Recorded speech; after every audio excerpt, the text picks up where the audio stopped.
So we're here this afternoon with Meg and Geoff from the 4th floor in the Chattanooga Library. And why don't you guys tell us a little bit about yourselves and how you ended up here at the 4th floor and what you guys are doing? Thanks, Meg.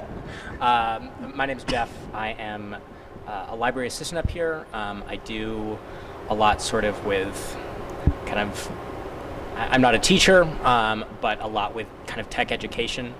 My library background, I was an archivist through college, and I have worked at a sort of more traditional library. I worked at a high school.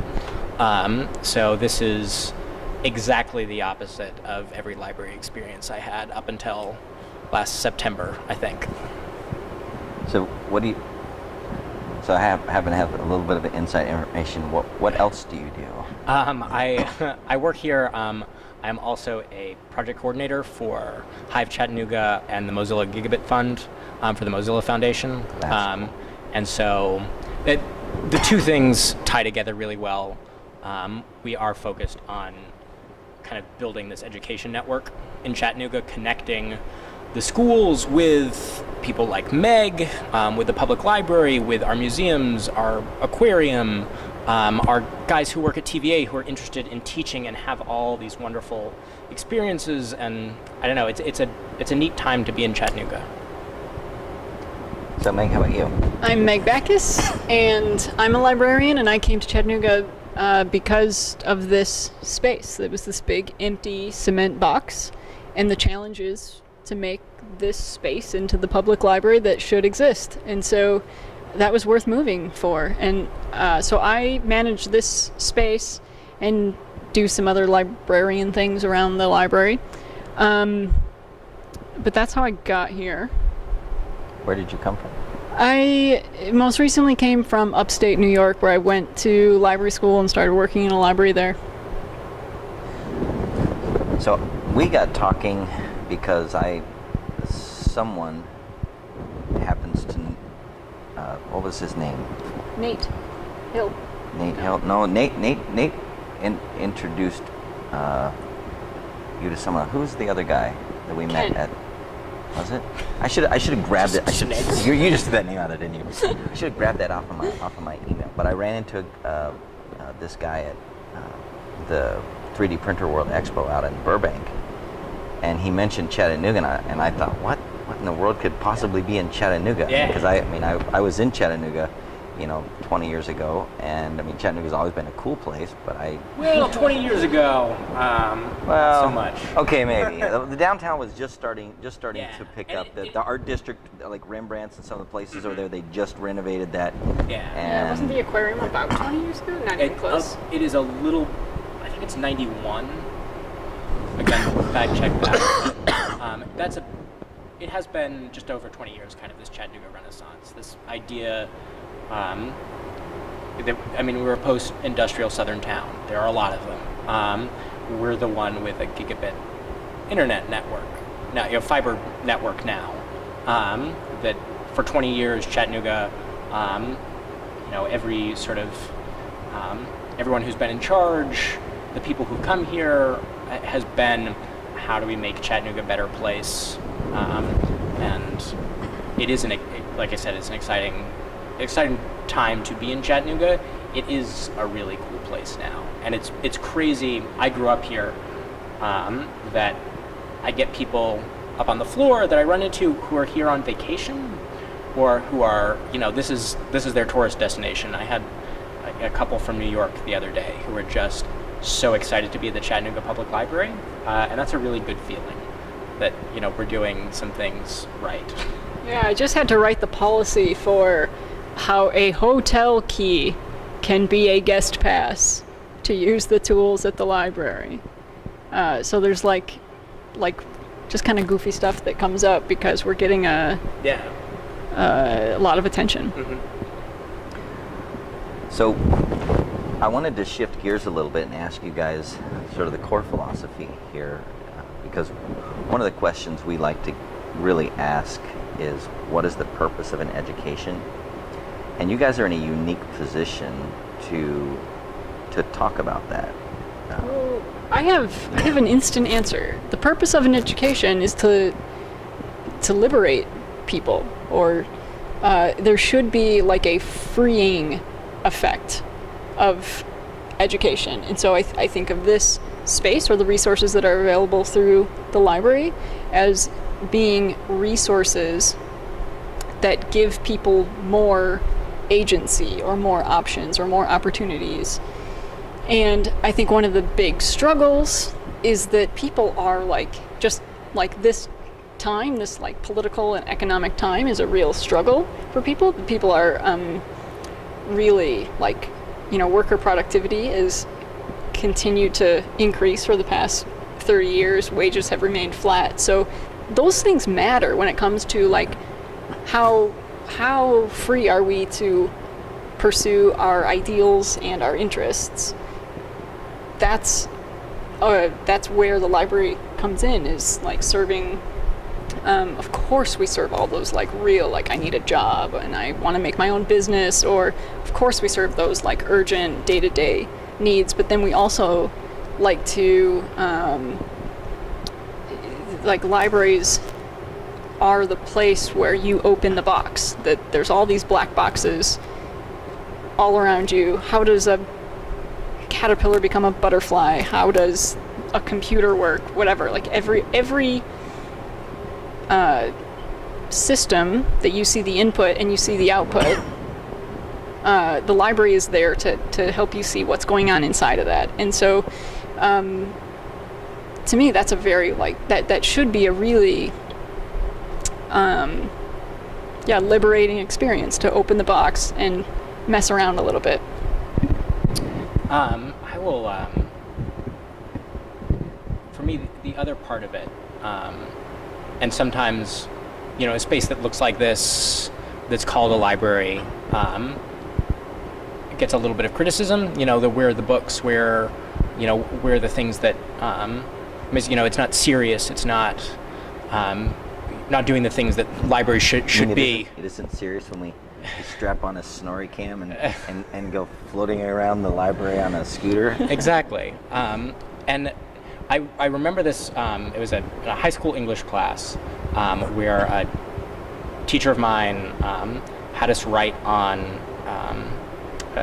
a film.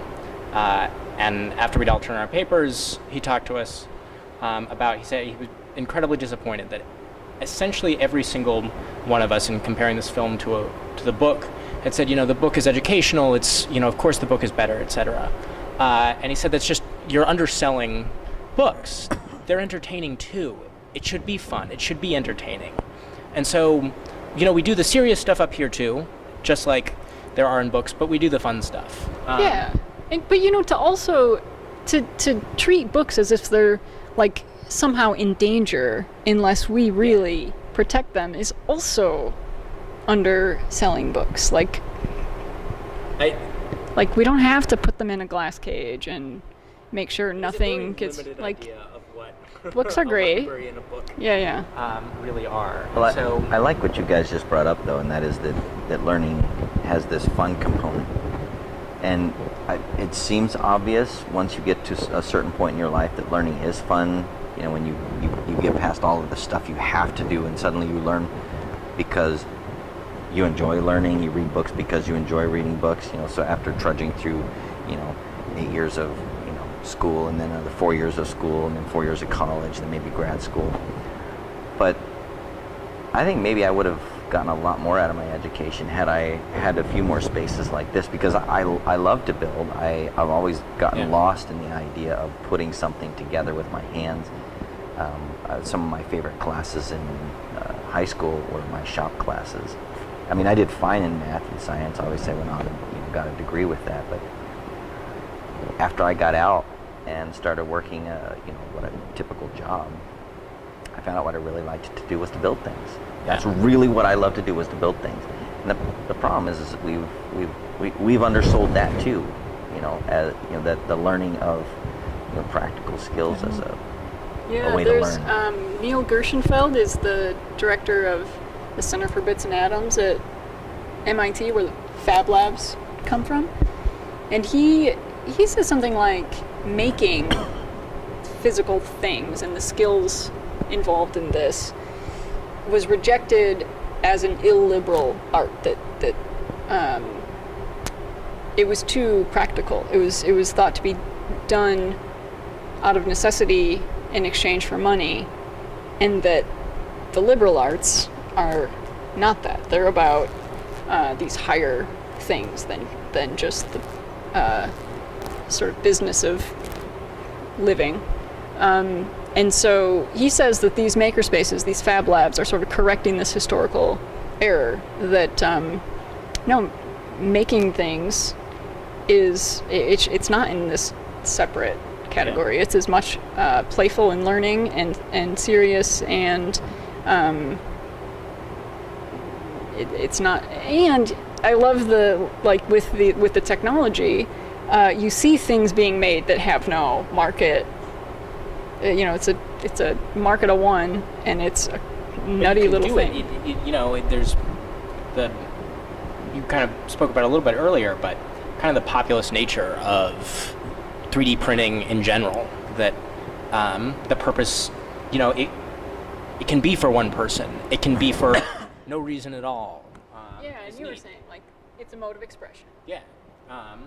To me, something you said the other day, actually, about kind of we were talking about 3D printing and kind of what our role is. And it's, the library is this entryway that we provide that first step, not just to, what you can do, but also to the fun components. And for the people who this, more traditional methods might not take them to what it is that they love doing or are good at doing or want to do, that we can be that entryway to, which is fun. Seeing the kids who respond to something like the nebulous idea of computer science, doesn't work for them, but seeing what goes into getting something to print on that 3D printer, and their eyes light up, and that's what they want to do. It's awesome. Well, we certainly see that in our classes. Yeah. You had the opportunity to see that this afternoon. Yeah, that was what really we were doing.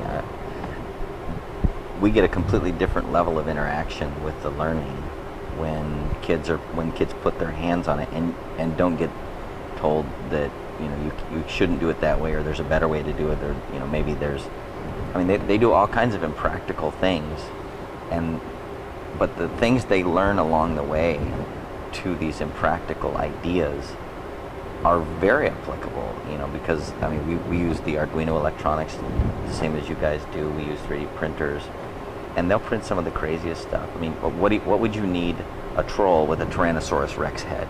A Trollosaurus. Why would you need that? But for some reason, that's a gateway for them, because it's a little bling to put on their thing. But along the way, they have to, learn how to set this thing up, and whether you lay it on its back or stand it up, and whether there's more or less support material. Yeah. And there's all these other physical parameters that are being learned while they're doing just even a simple thing such as downloading something from Thingiverse, putting it on a 3D printer and printing it. And that's just the beginning. Then there's all the learning of the electronics. My favorite part of the whole 3D printing, the thing that I get the most excited about is just how as soon as I started having access to one, I started seeing the world differently. That any problem, there's now this whole new sort of wing of ideas about how you have a book list, I want to read these books, and you have your to-do list of, now there's a 3D printing list, I need to design this and this and this and this because I have all of these spaces that need stuff. One of our patrons, Ezra, who's amazing in all kinds of ways, one of the things he designs and then uses our printers for are these accessibility devices, and that's one of those where there's no market for something, it's so specific. He did the other day, he has a disabled client, I guess, who her microwave, the microwave button, she can't push with her hands. She would have to hold pencils between her wrists to be able to, work the button. So he designed a bigger button that can be, sat down on the countertop, and she can now open up her microwave. That is one for her. That's an incredible thing, and it's 40 cents worth of plastic, and it didn't exist before, Ezra went ahead and printed it up. Yeah, I love that someone is then, like, actually in this really practical way, like, more, well, I guess you could say even, like, more, like, she experiences her agency, or she is more sort of on the same footing as the rest of us because she has a really good public library. Yeah. I love that. Yes. Well, exactly. But, like, you're more interested in, we're also interested in education. We also get really, like, hot for libraries. You have so many opportunities here, though. I mean, because immediately what pops to my mind is, you have so many kids through, and you have this guy, Ezra. I mean, it's only a matter of time before a group of kids bumps into him and someone says, wow, you mean you can change someone's life that much? Yeah. And kids Or start like learning a Mozilla to Hive design or something. education network puts together events to get those people in the same room. Well, we've got him. We've got him teaching. He taught this morning. We've already put a group of kids around him, He's awesome. and they do 3D design and 3D printing, but then they also do really like low tech. So like toy hacking, like kids with no arms. Like, let's chop the arms off Woody dolls and like, give them toys that look like them, or like it's all over the place. But for sure, this is the place where those kinds of things can happen. And it's just such an exciting idea of what a library is. Yeah. And like getting a group of kids to think about and care about like the experience of having no hands or these different accessibility, like that's huge. Well, the interesting thing about this conversation is I've been listening and participating a little bit, and now what occurs to me is that we're actually talking about exactly why maker education matters. Right. It's not we're not talking about the technology. We're talking about these really human things and being like good people. Like, we're also the humanities people. Yeah, you did get the two for whom that is the bias. yes. But so I tend to nod at a lot of things Meg has to say. Yeah. But yeah, it is. It's not, and that's, the technology itself is cool and exciting, and but it's everything that surrounds it. Well, helping someone understand what maker education is you have to feel it almost. It's hard to talk about it. It's hard. I mean, we can say things, and I explain maker education so many times in so many different ways to people on a regular basis. But in a conversation like this, it just happens so naturally that, some guy comes in to solve a problem that he has for clients. And, like 2 or 3 months later, he's over here teaching kids, to, how to, do toy hacking so that toys look and feel more accessible to kids who might have some disability. I mean, where else would those kids have that kind of real experience and then actually go out and do something that might really make a difference to someone? And maker education just gives us, and I say maker education, I always throw the education on the end because we're really into education, but just making in general, the whole maker movement is this place where it brings together all these different sectors of society to change the world in ways that matter, not just to everybody, but to one person here, one person here, one person here, where it can be very personal. Have you run into that Not Impossible Labs? I just showed a film this morning to the kids in the class, the Daniel story where he flew over to Africa. I think that's fantastic. I mean, kids. I mean, I never know how much kids get in the class when we show videos and things like that, and they went back to what they're doing. But I think those things stick. Those ideas, we just have to keep populating them.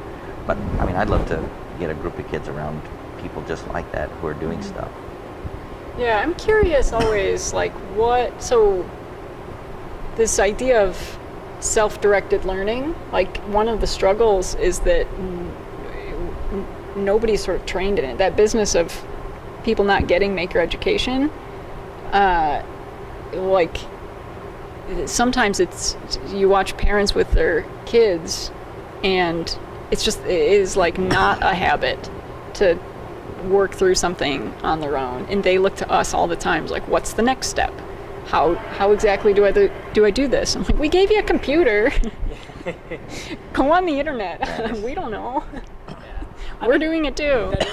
That is sort of something that I certainly had to adjust to up here. I don't have answers to lots of the questions. There's a lot that I've learned just by having to do it, and the first patron who had questions about it, or, I talked about our artist using the vinyl cutter earlier. Like, that was my breaking in period for that, and I learned so much more from them with, like, can I do this? Like, I guess we can try, kind of thing. So it being that you don't have to be an expert, I guess, to be able to get people where they want to be, that you're an advocate and you provide access to it, and that can be enough. I think it's going to be a culture shift over time. It's just going to take some time for this to filter down to, to the average person, for this to be a habit, to wander by the library, once a month or a couple of times a month or several times a week or whatever. What I'd love to see is what happened in our class. We got this story today. Actually, maybe it was a couple of days ago. There's a girl in our class. Her name is Gabrielle, and she came home after the first day or two of the class and told her dad these cool things that she was doing in the class, and his eyes lit up, and he disappeared and ran upstairs and came back with an Arduino kit, and he probably got this a year or two ago, and because he's an engineer and he just loves to geek out on stuff like this, and it completely gave him a different vocabulary in which to communicate with his daughter. She's maybe 10 or 11, and so they're sitting at the kitchen table, playing with this Arduino set, for several hours in the evening, connecting at a level that they hadn't connected before. And that's what I would like to see for the average person, around maker education. I just think it'll take a little bit longer, like you said, for the parents to get past this, well, I gave you a computer mentality, to, oh, well, I can make something too, and I don't need to be an expert. Maybe we can go find out together. Mm-hmm. Yeah, it's for sure culture. Big cultural shift. And that's, really, that's the big challenge with getting maker education in school, is that it's not just a set of devices that you can move into a classroom. No, it isn't. It isn't it's at all. It's a whole cultural shift with how how teachers relate to students and students to other students. And how teachers are allowed to interact with their technology, and the technology, the IT folks in the schools.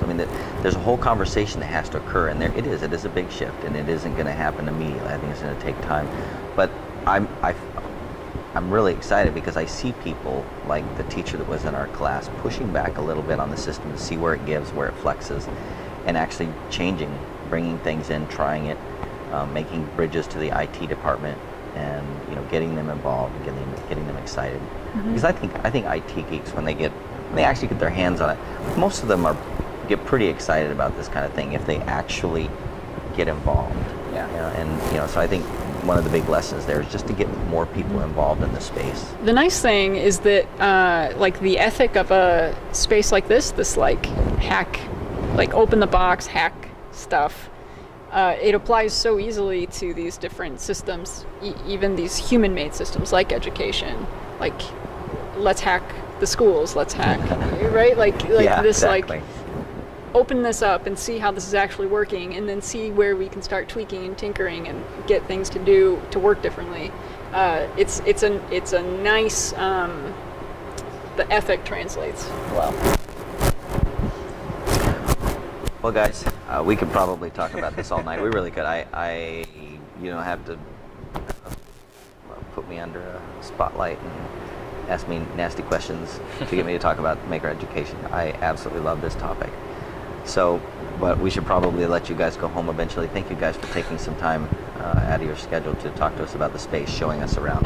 This is a lot of fun. Thank you. It was fun. It was exciting just to kind of wander into what you guys were doing earlier today. Yeah. I hope I was an okay judge. Thanks for being a good sport. It was excellent. With the snorri cam. Oh, that was fun. This whole thing is about trying new things, and you do feel uncomfortable sometimes. A little weird to have a camera at my back, looking over, and I didn't know what it was filming actually, so I kept shifting around. I wasn't quite sure if it was I kind of knew it was filming over here, but I wasn't quite sure. That was fun. I actually am looking forward to looking at the footage to see what it looks like. Yeah, we'll stay in touch. Good luck with all your stuff. Oh, we will be in touch. We'd very much like to come back to Chattanooga next year. I think this is going to be a fun place to come back and do it with you. We hope so. I think we will fit very, very well. Thank you, guys. Nice, thanks.